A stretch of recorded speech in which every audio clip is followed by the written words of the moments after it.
નસવાડી તાલુકાના નવગામની દીકરીએ રમતગમત ક્ષેત્રે સમગ્ર તાલુકાનું ગૌરવ વધાર્યું છે. નવગામ પ્રાથમિક શાળાની ધોરણ 5માં અભ્યાસ કરતી રિંકલ નવીનભાઈ રાઠવાની રાજ્ય સરકારની પ્રતિષ્ઠિત DLSS યોજનામાં પસંદગી થઈ છે.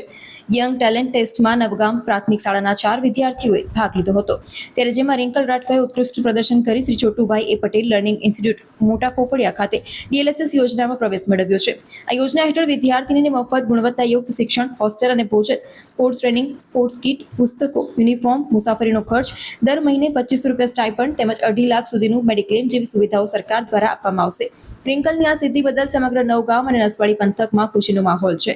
જિલ્લા શિક્ષણ વિભાગ, તાલુકા પંચાયતના પ્રતિનિધિઓ, તાલુકા શિક્ષણ અધિકારી, નવાગામના સરપંચ, નસવાડી તાલુકા પ્રાથમિક શિક્ષક સંઘ તેમજ ગ્રામજનોએ રિંકલને અભિનંદન પાઠવી ઉજ્જવળ ભવિષ્ય માટે શુભકામનાઓ આપી છે. અત્રેની નવગામ પ્રાથમિક શાળા, તાલુકો નસવાડી, જિલ્લો છોટાઉદેપુર, જેમાં ધોરણ 6માં અભ્યાસ કરતી દીકરી રાઠવા રિંકલબેન નવીનભાઈ કે જેઓ ગત વર્ષના ખેલ મહાકુંભમાં જિલ્લા કક્ષાએ દોડમાં પ્રથમ નંબર પ્રાપ્ત કરેલ હતી અને રાજ્ય કક્ષાએ પણ જિલ્લાનું અને અમારી શાળાનું પ્રતિનિધિત્વ કરેલ હતું.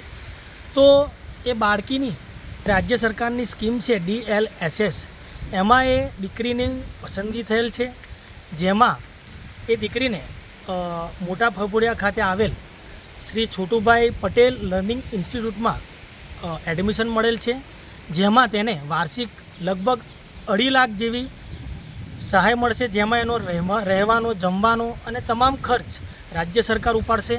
તો આ દીકરી મોટી થઈને પણ શાળાનું, તેના માતા પિતાનું, ગામનું તેમજ સમગ્ર રાજ્યનું નામ રોશન કરે એવી અમે શિક્ષકશ્રીઓ શુભેચ્છા પાઠવીએ છીએ.